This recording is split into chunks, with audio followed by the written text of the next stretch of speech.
Hi friends, अगर आप हमारे वीडियो को सबसे पहले देखना चाहते हैं तो अभी हमारे चैनल को सब्सक्राइब करें और बेल आइकन दबाएं। जब तक देश की जनता गाय गोबर हिंदू मुस्लिम पर मूर्ख बनती रहेगी तब तक सरकारें कुछ नहीं करेंगी। ध्रुव गुप्त। किसानों ने दिल्ली को अपना दर्द और अपनी ताकत दिखा जरूर दी है, मगर उनको भी शायद पता होगा कि देश की संवेदनहीन सरकार बातों के सिवा उन्हें कुछ नहीं देने वाली। इस सरकार ने वैसे भी अपने पिछले चुनाव घोषणा पत्र में किसानों, बेरोजगारों और महंगाई की मार झेलने वाले आम लोगों से अपने चुनाव घोषणा पत्र में किए किसी भी वादे को पूरा नहीं किया है। बेमन से किसानों को फसल का न्यूनतम समर्थन मूल्य देने की जो घोषणा की गई वह जमीन पर कहीं नहीं उतरी। फसल बीमा योजना का लाभ सिर्फ बीमा कंपनियों को हुआ है। वैसे भी किसान, मजदूर और बेरोजगार इस सरकार के लिए कोई मसला नहीं है। उसे भरोसा है कि वह कुछ भी नहीं करेगी। तब भी राम मंदिर, हिंदू मुसलमान, गाय गोबर के नाम पर उत्तेजना फैलाकर देश के 30-40% मूर्ख या भोले मतदाताओं के वोट हासिल कर सरकार बना ही लेगी। जब कानून का राज खत्म होता है तो कानून के रखवाले भी सुरक्षित नहीं रहते हैं। पुण्य प्रसून। एनकाउंटर हर किसी का होगा जो सत्ता के खिलाफ होगा। इस फेरहिस्त में कल तक पुलिस सत्ता विरोधियों को निशाने पर ले रही थी, तो अब पुलिस वाले का ही एनकाउंटर हो गया क्योंकि वह सत्ता की धारा के विपरीत जा रहा था। बुलंदशहर की हिंसा के बाद उभरे हालातों ने एक साथ कई सवालों को जन्म दे दिया है। मसलन कानून का राज खत्म होता है तो कानून के रखवाले भी निशाने पर आ सकते हैं। सिस्टम जब सत्ता की हथेलियों पर नाचने लगता है तो फिर सिस्टम किसी के लिए नहीं होता। संवैधानिक संस्थाओं के बेअसर होने का यह कतई मतलब नहीं होगा। संवैधानिक संस्थाओं के रखवाले बच जाएंगे। और आखिरी सवाल, क्या राजनीतिक सत्ता वाकई इतनी ताकतवर हो चुकी है कि कल तक जिस पुलिस को ढाल बनाया आज उसी ढाल को निशाने पर ले रही है। पीएम मोदी ने आरबीआई गवर्नर के लिए मुझे क्यों चुना? मैं भी तो इतिहास का छात्र रहा हूं। रवीश कुमार। आरबीआई के गवर्नर पद के लिए इतिहास के छात्र का चयन हुआ है। मैं इतिहास का छात्र रहा हूं, इसीलिए काफी उत्साहित हूं। अगर मैं स्टूडियो में एंकरिंग न कर रहा होता तो मेरा भी चांस था। सूत्रों को पता लग गया कि मैं गणित में फिसड्डी भी हूं, पर तभी इतिहास के एक और छात्र का नाम किसी ने सरकार को सुझा दिया और मेरा पत्ता कट गया। शक्तिकांत दास जी को बधाई। मुझे पूरा भरोसा है कि वे अर्थशास्त्र में नोबेल पुरस्कार जीतने वाले इतिहास के पहले छात्र होंगे। वैसे तो वैकेंसी और है। अर्थशास्त्री सुरजीत भल्ला ने प्रधानमंत्री की आर्थिक सलाहकार परिषद की अंशकालिक सदस्यता से इस्तीफा दे दिया है। अब वे CNN IVN से सलाहकार बन गए हैं। पहले लोग न्यूज चैनल छोड़कर प्रधानमंत्री का सलाहकार बनते थे, लेकिन सुरजीत भल्ला ने ट्रेंड बदला है। जब मीडिया के लिए अर्थव्यवस्था को मैनेज करना है तो क्यों ना मीडिया में ही जाकर अर्थव्यवस्था को मैनेज किया जाए। फेल हुआ बीजेपी का चाणक्य। राजस्थान में अमित शाह की चुनी 42 सीटों में 34 पर हारी भाजपा। आसान है कहना कि 2014 में उगा सितारा 2019 में डूब जाएगा। ये भी कहना आसान है। पहली बार किसान, मजदूर, बेरोजगारी के समुद्र सतह पर आए तो शहरी चकाचौंध तले विकास का रंग फीका पड़ गया।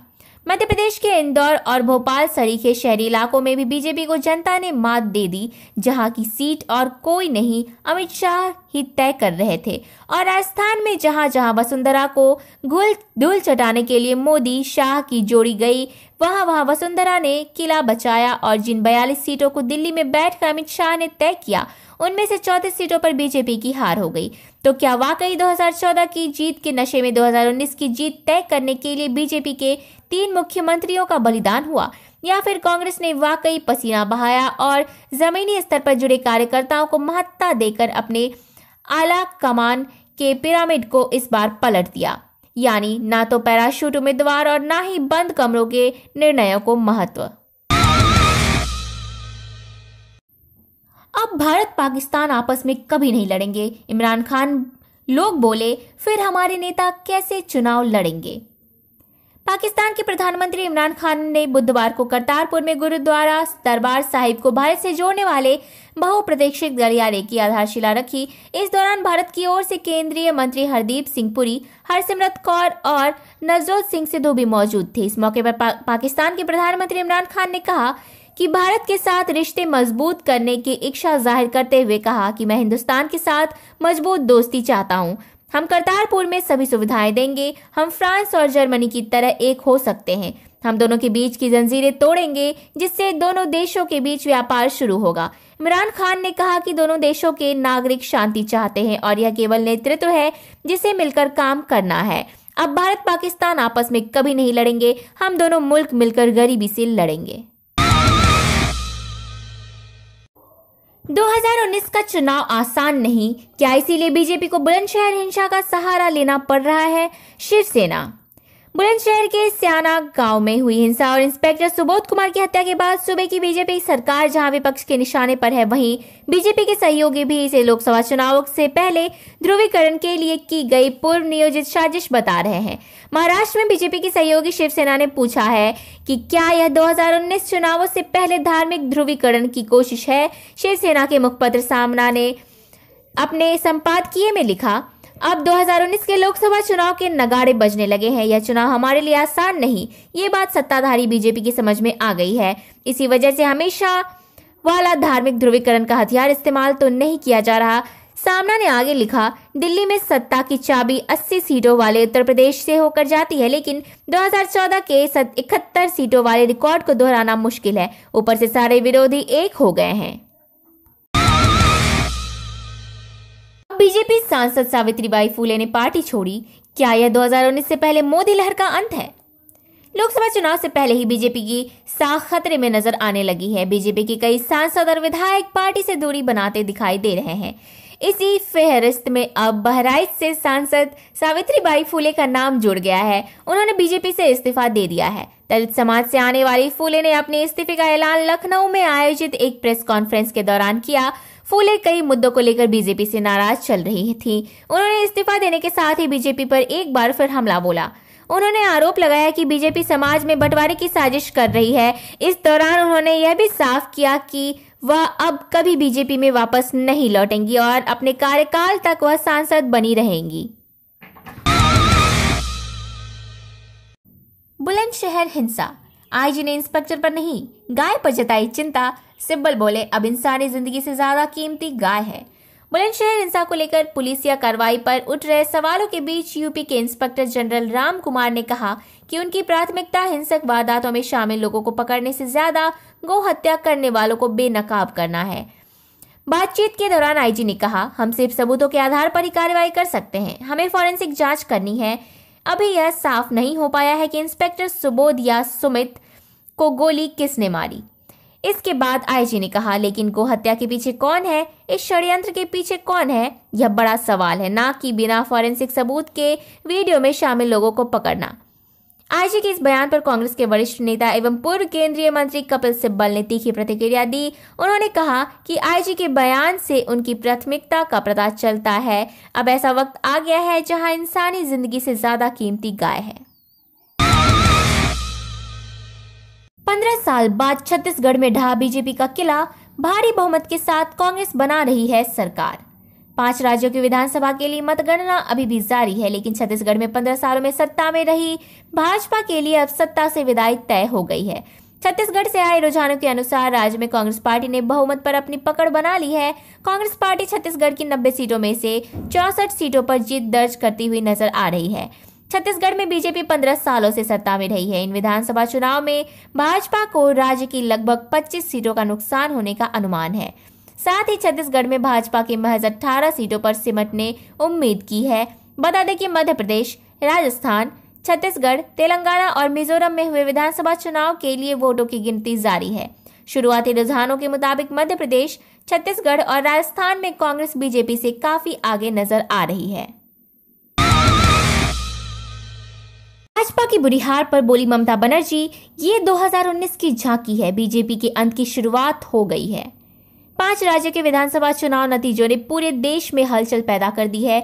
जिन 3 राज्यों में भाजपा और कांग्रेस के बीच सीधी टक्कर थी, उनमें कांग्रेस बढ़त बनाए दिख रही है। मध्य प्रदेश, राजस्थान और छत्तीसगढ़ में कांग्रेस को बहुमत मिलता दिखाई दे रहा है, जिसके बाद बीजेपी पर न सिर्फ कांग्रेस की ओर से बल्कि तमाम विपक्षी दलों से हमला होने लगा है।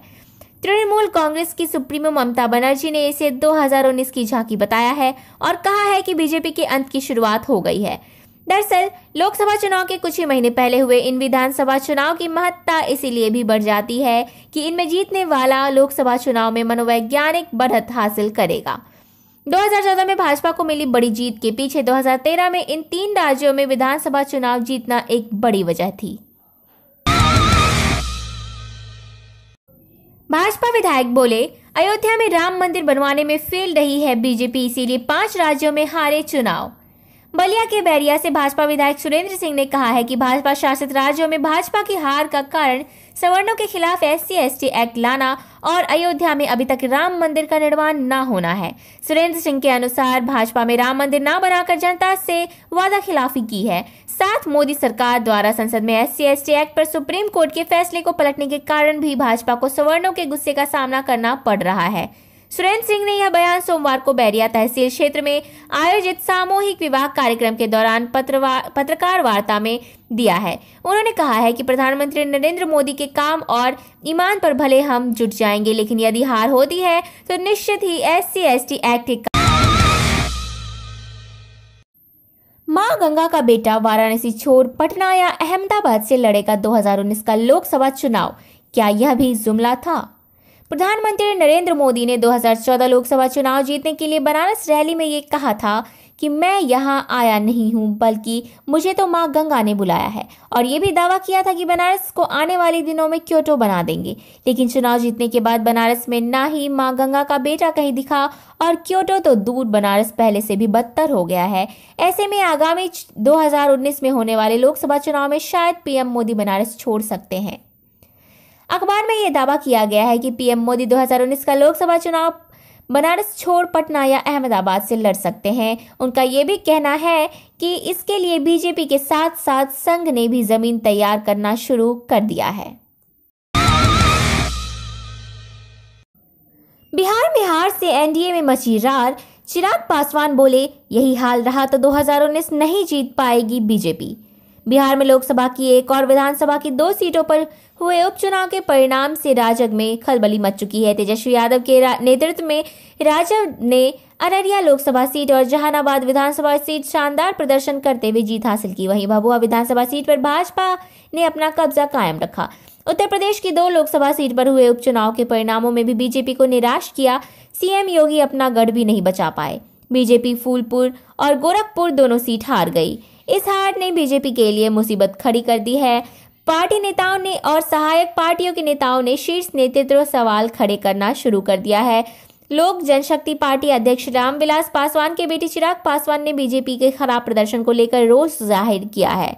चिराग ने कहा, बीजेपी हार को लेकर इतनी गंभीर नहीं है जितनी होनी चाहिए। उन्होंने कहा कि अगर बीजेपी की यही हाल रही तो 2019 जीतना उतना आसान नहीं होगा। गुजरात के बाद राजस्थान में भाजपा का बुरा हाल, शिवसेना ने कहा, साहेब ये ट्रेलर है, 2019 में पूरी पिक्चर दिखाएगी जनता। शिवसेना नेता संजय राउत ने शुक्रवार को बीजेपी पर निशाना साधा। उन्होंने कहा कि गुजरात चुनाव ट्रेलर था, राजस्थान का उपचुनाव इंटरवल और 2019 में पूरी फिल्म का शो होना अभी बाकी है। कल का बजट पेश होने के बाद जहां मोदी सरकार को सभी से निंदा का सामना करना पड़ रहा है, वहीं पर संजय राउत ने कहा है कि जेटली का आम बजट 2018 काफी अच्छा है, लेकिन केवल कागज पर। आम जन को वैसे बजट की भाषा समझ नहीं आती। पंजाब में किसान आत्महत्या कर रहे हैं और ये मोदी सरकार में ही ज्यादा देखने को मिल रहा है, पर इसकी चिंता किसी को नहीं। हालांकि मोदी सरकार अपने भाषणों में समय समय पर कहती रहती है कि 70% जनता गांव में रहती है। उन्होंने कटाक्ष करते हुए कहा है कि गुजरात चुनाव ट्रेलर था, राजस्थान उपचुनाव इंटरवल अब 2019 में पूरी फिल्म दिखाएगी। पाकिस्तान PM इमरान खान बोले, सिद्धू ऐसा लीडर है जो हिंदुस्तान ही नहीं पाकिस्तान में भी चुनाव जीत सकता है। आखिरकार भारत के सिख समुदाय के लिए 70 सालों का इंतजार आज खत्म हुआ। आज पाकिस्तान के प्रधानमंत्री इमरान खान ने करतारपुर में गुरुद्वारा दरबार साहिब को भारत से जोड़ने वाले बहुप्रतीक्षित गलियारे की आधारशिला रखी। इस दौरान भारत की ओर से केंद्रीय मंत्री हरदीप सिंह पुरी, हरसिमरत कौर और नवजोत सिंह सिद्धू पाकिस्तान में कॉरिडोर के शिलान्यास कार्यक्रम में मौजूद रहे। सिद्धू की तारीफ करते हुए इमरान खान ने कहा कि आज लग रहा है कि पाकिस्तान में हिंदुस्तान खड़ा है। उन्होंने कहा कि अगर नवजोत सिंह सिद्धू पाकिस्तान में चुनाव लड़ ले तो जीत जाएंगे। दरअसल 21 नवंबर को भारत सरकार ने डेरा बाबा नानक से अंतर्राष्ट्रीय सीमा तक एक कॉरिडोर बनाने की घोषणा की ताकि सिख श्रद्धालु गुरु नानक की कर्मस्थली करतारपुर गुरुद्वारे के दर्शन कर सके। भारत सरकार की इस घोषणा के कुछ घंटों के भीतर ही पाकिस्तान के विदेश मंत्री शाह महमूद कुरैशी ने कहा कि वो बाबा गुरु नानक के 550 प्रकाश पर्व पर पहले ही कॉरिडोर बनाने की घोषणा कर चुके हैं। बीजेपी आईटी हेड ने शेयर किया राहुल गांधी का फर्जी वीडियो, कांग्रेस बोली सुधर जाओ जुमलेबाजों, अभी भी वक्त है। इसी सिलसिले में कांग्रेस उपाध्यक्ष राहुल गांधी का एक वीडियो वायरल हो रहा है जिसमें वो पीएम मोदी के शब्द को दोहराते हुए व्यंग कर रहे हैं।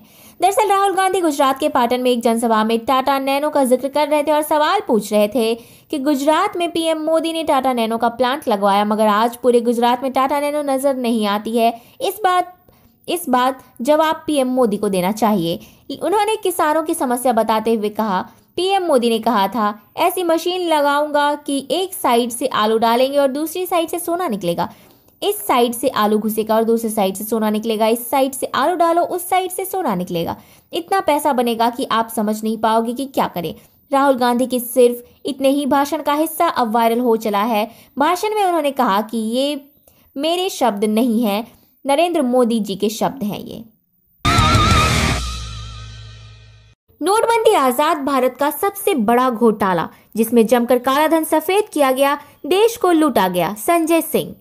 रिजर्व बैंक ऑफ इंडिया की वार्षिक रिपोर्ट सामने आने के बाद विपक्ष सरकार पर लगातार हमलावर हो रहा है।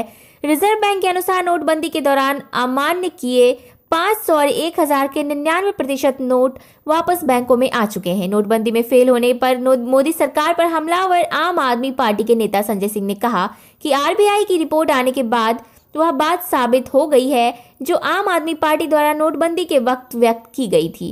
आप नेता संजय सिंह ने कहा कि नोटबंदी आजाद भारत का सबसे बड़ा घोटाला है। नोटबंदी लागू करके नरेंद्र मोदी ने अपने करीबियों के सारे काले धन को सफेद करने का काम किया है।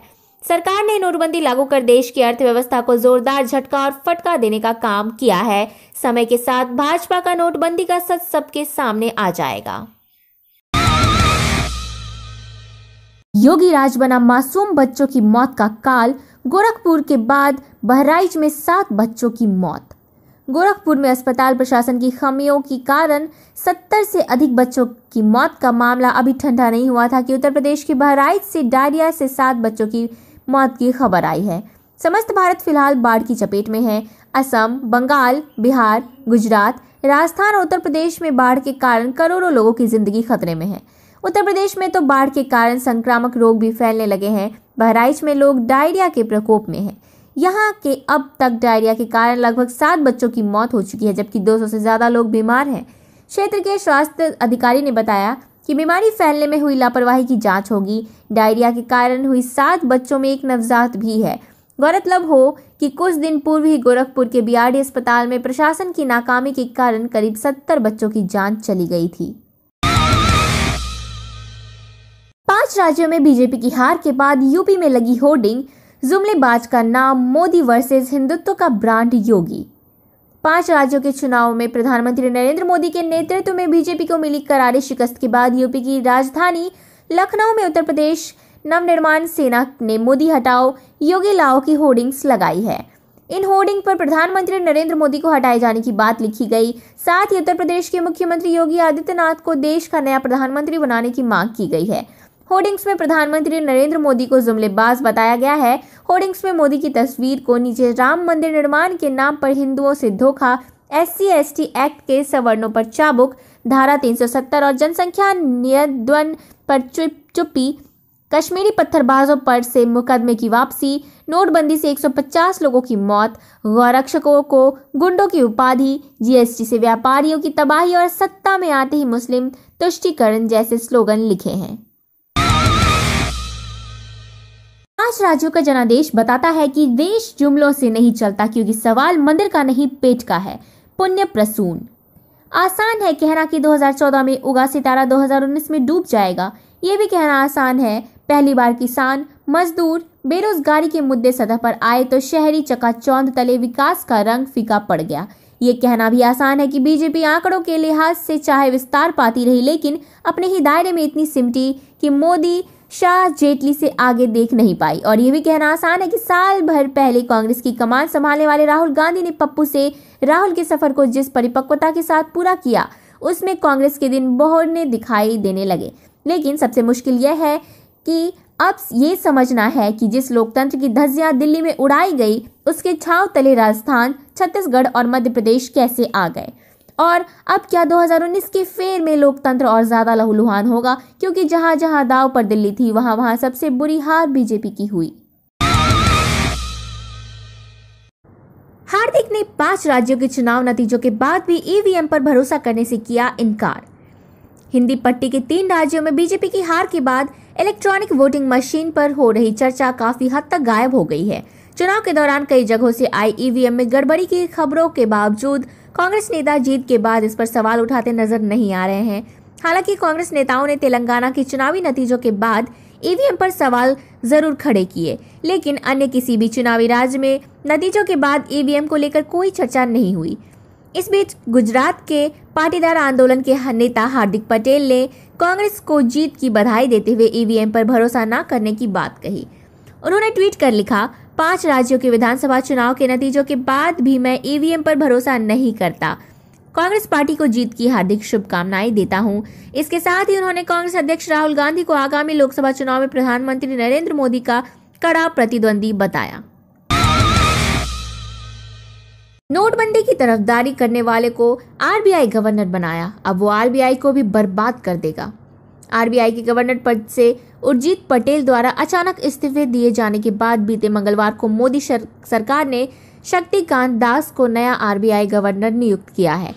लेकिन सरकार द्वारा नए गवर्नर की नियुक्ति ने देश में एक और नया विवाद खड़ा कर दिया है। वरिष्ठ वकील प्रशांत भूषण ने नए गवर्नर को न सिर्फ मोदी सरकार का प्रवक्ता बताया है, बल्कि उनके अनुसार मोदी सरकार द्वारा सभी संवैधानिक संस्थाओं को बर्बाद करने के लिए मोदी सरकार द्वारा लिया गया एक और बड़ा फैसला है। प्रशांत भूषण ने ट्वीट कर लिखा है कि आरबीआई के नए गवर्नर नियुक्त किए गए शक्तिकांत की मुख्य योग्यता मोदी सरकार का प्रवक्ता होना मात्र है, जिन्होंने नोटबंदी पर जोरदार तरीके से मोदी सरकार का बचाव किया था। आगे प्रशांत भूषण लिखते हैं कि मोदी सरकार द्वारा इस प्रकार की नियुक्तियां देश की संवैधानिक संस्थाओं को बर्बाद कर देंगी। मोदी की रैली से 12 सीटें हारी बीजेपी, जबकि राहुल की रैली से 12 सीटें जीती कांग्रेस। क्या लहर की धार बदल गई है? बीजेपी भले ही प्रधानमंत्री नरेंद्र मोदी को कांग्रेस अध्यक्ष राहुल गांधी से बड़ा नेता बताती हो और यह दावा करती हो कि देश की जनता राहुल गांधी के मुकाबले पीएम मोदी पर ज्यादा भरोसा करती है, लेकिन छत्तीसगढ़ की जनता ने बीजेपी के इस दावे को गलत साबित कर दिया है।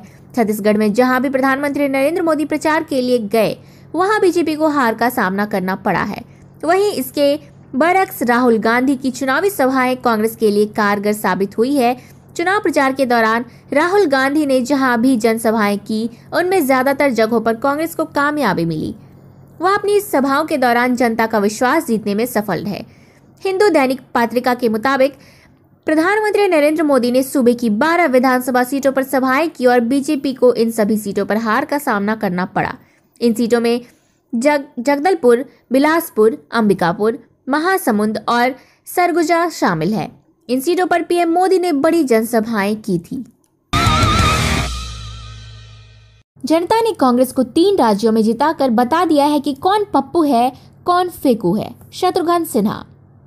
5 राज्यों में बीजेपी की करारी शिकस्त के बाद राहुल गांधी को एक बड़े नेता के रूप में देखा जा रहा है। कहा जा रहा है कि लोकसभा से पहले बीजेपी की हार से यहां मोदी लहर का खात्मा हुआ है। वहीं राहुल गांधी के नेतृत्व में कांग्रेस का नया युग शुरू हो गया है। राहुल गांधी को अभी तक बीजेपी से लेकर मेन स्ट्रीम मीडिया तक ने एक अपरिपक्व नेता के तौर पर पेश किया है, लेकिन जिस तरह से उनके नेतृत्व में कांग्रेस ने हिंदी पट्टी के 3 राज्यों से बीजेपी का सफाया किया है, इसके बाद उनकी परिपक्वता पर सवाल उठना जायज नहीं होगा। पीएम मोदी लोकप्रियता के मामले में भले ही राहुल गांधी से आगे हो, लेकिन 5 राज्यों के चुनाव में जनता ने उन्हें पूरी तरह से नकार दिया है।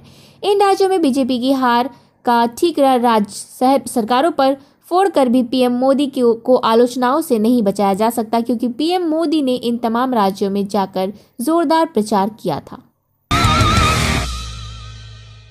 मनमोहन सरकार के मुकाबले मोदी राज में आधा हुआ निवेश, 10.7% से घटकर 5.3% हुई जीएफसीएफ। मोदी सरकार यूं तो कई मुद्दों को लेकर विरोध का सामना कर रही है। इसे सामाजिक, धार्मिक, कानून व्यवस्था और विकास संबंधित मुद्दे हैं। लेकिन जिस मुद्दे पर सरकार बुरी तरह घिर चुकी है और जिसको कोई भी व्यक्ति या समुदाय नजरअंदाज नहीं कर सकता है, वो है अर्थव्यवस्था। 2014 में भारत को चांद पर पहुंचाने का दावा करने वाले मोदी के कार्यकाल में भारत की अर्थव्यवस्था बहुत कमजोर हुई है। इसकी दास्तान देश की मुद्रा रुपया से लेकर देश में घट रहे निवेश के आंकड़े बताते हैं। किसी भी तरह की अर्थव्यवस्था में निवेश सबसे ज्यादा जरूरी है, चाहे वो सरकारी हो या निजी, लेकिन बिना निवेश के कुछ संभव नहीं है। 2014 के बाद से देश में निवेश लगातार घट रहा है। देश में सभी तरह के निवेश को ग्रॉस कैपिटल फॉर्मेशन कहा जाता है। इसमें देश के अलग अलग क्षेत्रों में कई तरह के निवेश को रखा जाता है, वो फिर उसके आधार पर औसतन निवेश की विकास दर बताई जाती है। मंदिर मस्जिद करने के लिए मीडिया अयोध्या चली जाती है, मगर दिल्ली में आए हजारों किसानों को नहीं दिखाती है। आज तक अपने सबसे भड़काऊ शो दंगल में इमरान का अंतकिस्तान फंस गया हिंदुस्तान पर चर्चा कर रहा था। न्यूज़ 18 भी अपने सबसे भड़काऊ शो आर पार में इमरान पर ही चर्चा कर रहा था। मुद्दा था इमरान की गुगली पर कौन क्लीन बोल्ड। क्यों हजारों किलोमीटर दूर से आए थे ये किसान गोदी मीडिया के लिए मुद्दा नहीं है? क्या किसान मोदी को आईना दिखा रहे हैं, इसीलिए मीडिया उनकी बात नहीं सुन रहा है? वैसे किसान भी अब गोदी मीडिया की हरकत समझ चुके हैं। खुद किसानों का ये कहना है कि मीडिया बिका हुआ है, मीडिया को मोदी और उद्योगपतियों ने खरीद लिया है, इसीलिए टीवी का मीडिया सिर्फ मोदी की बात करता है, मगर मंदिर मस्जिद करता है, हिंदू मुस्लिम करता है, किसानों की बात कभी नहीं करता। किसानों को दंगा भड़काना और हिंदू मुस्लिम करना नहीं आता, तभी उन पर न दंगल हुआ न आर पार। किसानों का हुजूम दिल्ली आया था। देश भर से आए 200 से ज्यादा किसान संगठनों ने एक साथ 29 और 30 नवंबर को आंदोलन किया। इस आंदोलन को छात्रों, पत्रकारों, मजदूरों, सामाजिक संगठनों का समर्थन मिला, जिसकी वजह से ये आंदोलन उम्मीद से ज्यादा बड़ा हो गया। बाद में विपक्ष के नेतागण भी किसानों के समर्थन में एक मंच पर आए। जब देश के कोने कोने से आए किसान अपनी पीड़ा बता रहे थे, अपने अपने क्षेत्र की समस्या बता रहे थे, तब भारत का गोदी मीडिया सत्ता की दलाली कर रहा था। जब किसान नरेंद्र मोदी को उनका वादा याद दिला रहे थे, तब कुछ बेशर्म मेन स्ट्रीम मीडिया पाकिस्तान और हिंदू मुस्लिम योगी को तेजस्वी ने दी चेतावनी, हमारे बिहार में जहर मत उगलना, यहाँ गुंडागर्दी नहीं चलेगी। कट्टर हिंदुत्व के लिए कुख्यात बीजेपी नेता और यूपी के वर्तमान मुख्यमंत्री योगी आदित्यनाथ नीतीश से मिलने गए तो तेजस्वी यादव ने तल्ख प्रतिक्रिया दी और चेतावनी देते हुए कहा कि बिहार का सांप्रदायिक सौहार्द हम नहीं बिगड़ने देंगे। सोशल मीडिया पर तेजस्वी ने लिखा, नीतीश जी लाख कोशिश कर लें, हम यूपी सीएम अजय सिंह बिष्ट को बिहार में जहर नहीं उगलने देंगे और ना ही सांप्रदायिक सौहार्द बिगड़ने देंगे।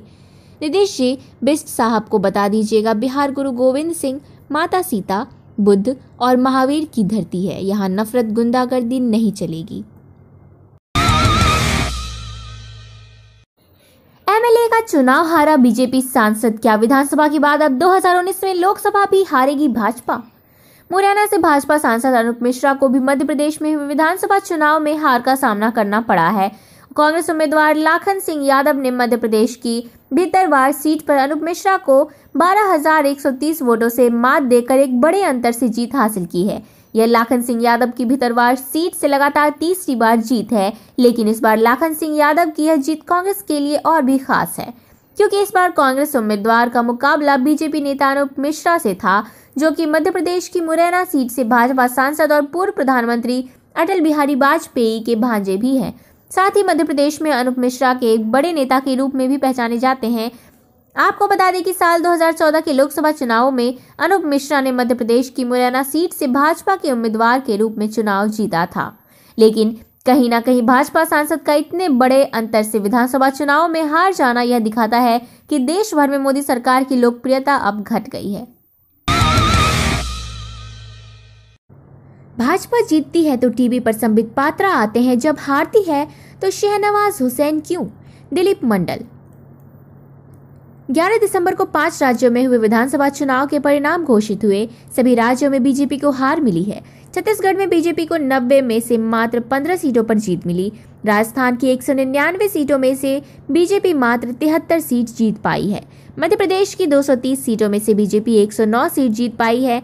तेलंगाना की 119 सीटों में से बीजेपी सिर्फ एक सीट जीत पाई है। मिजोरम की 40 सीटों में से बीजेपी का सिर्फ एक सीट पर जीत पाया है। कुल मिलाकर बात यह है कि चुनाव परिणाम बीजेपी के लिए त्रासदी लेकर आई है, लेकिन दिलचस्प बात यह है कि हमेशा की तरह बीजेपी अब त्रासदी से जूझ रही है। तब सबसे हास्यास्पद प्रवक्ता गायब नजर आ रहे हैं। जी हाँ, यहाँ बात संबित पात्रा की हो रही है। टीवी डिबेट में पार्टी के बचाव के लिए रोजगार, किसान, शिक्षा, व्यापार, सड़क, बिजली, भ्रष्टाचार आदि का मुद्दा चुटकियों में गायब कर देने वाले संबित पात्रा टीवी पर बहुत कम नजर आए। माइंड द न्यूज रूम की रिपोर्ट। Thank you for watching our video. अगर आपको हमारी वीडियो पसंद आई हो तो इसे लाइक जरूर करें और हमारे चैनल को सब्सक्राइब करना ना भूलें।